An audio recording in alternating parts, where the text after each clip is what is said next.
Bonjour et bienvenue sur BioTV. Je rencontre aujourd'hui Nicolas Bouzou, économiste et directeur du cabinet de conseil Asterès. Asterès vient de publier les résultats d'une étude macroéconomique commanditée par Natexbio et qui porte sur le secteur de la transformation des produits issus de l'agriculture biologique. Cette étude montre le dynamisme de notre secteur. Bonjour Nicolas Bouzou. Bonjour. Alors, cette étude est inédite, c'est la première fois qu'on se penche et qu'on s'intéresse à la création de valeur générée par la transformation bio. Quelle est la méthodologie de votre étude et en quoi diffère-t-elle par rapport aux chiffres de l'agence bio, par exemple, de l'INSEE ? Alors c'est nouveau parce qu'on disposait jusqu'alors de chiffres sur la consommation bio. Ce sont les chiffres tout à fait remarquables d'ailleurs de l'agence bio, mais nous n'avions pas de chiffres sur l'industrie, sur la transformation bio. Or, moi, je suis économiste et donc j'ai aussi besoin de savoir quel est le potentiel productif de l'économie française. Est-ce qu'il y a des phénomènes de réindustrialisation? Est-ce qu'il y a des secteurs qui embauchent dans la production?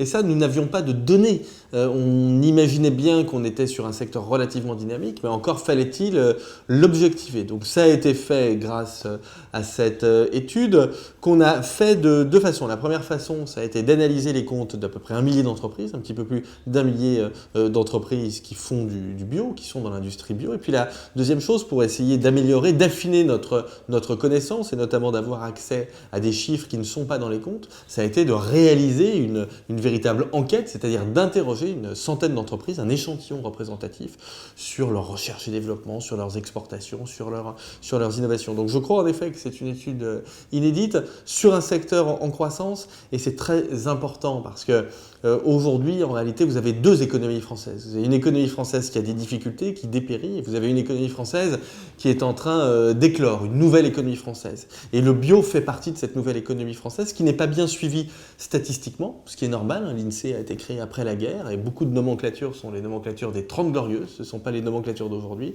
Et c'est pour ça que nous devons remplir ce vide statistique pour donner des chiffres objectifs. Alors pour mesurer le potentiel de ce marché, vous avez étudié différents indicateurs. Quels sont les principaux enseignements de votre étude ? On a étudié des indicateurs assez classiques comme le chiffre d'affaires et l'emploi par exemple et on voit, pour m'arrêter sur ces deux chiffres qui sont évidemment très importants, on voit qu'en effet on a un secteur qui est dynamique puisqu'en 2013 on a eu une progression du chiffre d'affaires de 14%.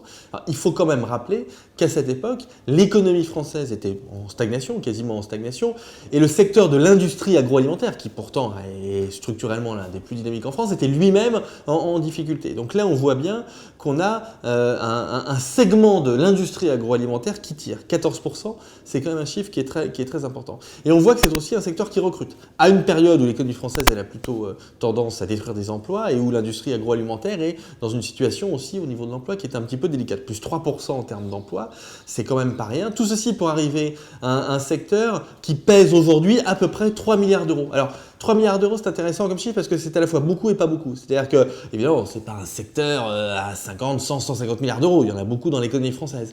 Mais ça devient un secteur. C'est véritablement un secteur économique. On n'est pas sur quelque chose qui pèse 500 millions ou 1 milliard d'euros. On commence à être sur des masses financières qui sont très importantes, surtout dans l'industrie. Et donc, on est véritablement sur un secteur en tant que tel. Peut-être que le bio est un peu plus cher que d'autres types d'achats, j'en sais rien. En même temps, vous avez une qualité qui est une qualité supérieure, donc il faut faire cette pédagogie du prix. Mais quand on regarde les marges, on voit bien que les marges aujourd'hui, elles sont sous tension. Donc, il ne faut pas entrer dans une logique déflationniste qui, à mon avis, serait mortifère pour la filière.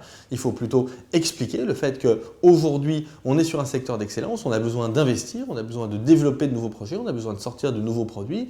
Et donc, tout ceci doit être valorisé, notamment dans le marketing. Et il faut faire comprendre aux clients que tout n'est pas gratuit, que la qualité, elle a aussi un prix. Alors, je voudrais quand même dire que si on veut augmenter l'offre, ce qui me paraît éminemment souhaitable, notamment si on veut arriver à ralentir davantage les prix, il faut aussi qu'on arrive à augmenter les surfaces produites. Aujourd'hui, on voit bien que l'on bute au niveau des surfaces de production dans le domaine agricole et ça, il faut arriver à résoudre ce problème. Dans votre rapport d'étude, vous commencez par un bref rappel sur l'histoire de la bio qui a débuté avec les pères fondateurs et une certaine philosophie.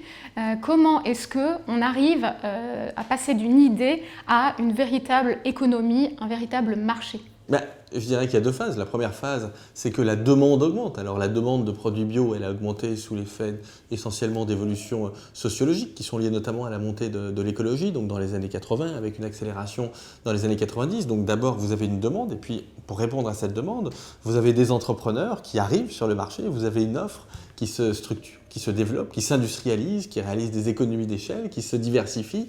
Et donc progressivement, le processus est très progressif, hein, il n'y a pas de rupture. Progressivement, vous avez un secteur assez classique qui émerge avec des entreprises qui grandissent, qui font appel à des capitaux extérieurs, qui innovent, qui exportent, pas encore énormément dans le secteur, mais un petit peu. Et donc c'est vrai qu'on s'éloigne de l'idée originelle. Je vois bien quand je parle des exportations, par exemple, que certains passionnés de la première heure me disent « Mais non, le bio, on ne doit pas exporter, le bio, on doit rester dans une économie locale. » Non, je ne crois pas. Le bio, c'est un processus de production. Voilà, et on doit pouvoir l'envoyer très très loin. Je préfère, y compris pour l'environnement, que les Chinois achètent des produits bio français plutôt qu'ils fabriquent eux-mêmes des produits industriels mal faits directement sur place. Donc c'est vrai que ça génère une crise d'identité, mais en même temps, cette crise d'identité, elle est liée au succès de ce secteur. C'est quand même ça la bonne nouvelle. Et puis n'oublions pas, dernière chose, que le secteur en France est quand même, que vous avez un label, AB, label bio, qui me semble, l'agence bio, qui me semble extrêmement rigoureux et très bien fait, et qui protège au fond le consommateur. Merci Nicolas Bouzou. Alors retenons pour conclure ce chiffre, plus 14% de croissance du chiffre d'affaires des entreprises de transformation bio dans un contexte où le PIB est stable. Vous pourrez retrouver l'intégralité des résultats de l'étude en téléchargement sur notre site www.annuairevert.com et moi je vous dis à très vite sur BioTV.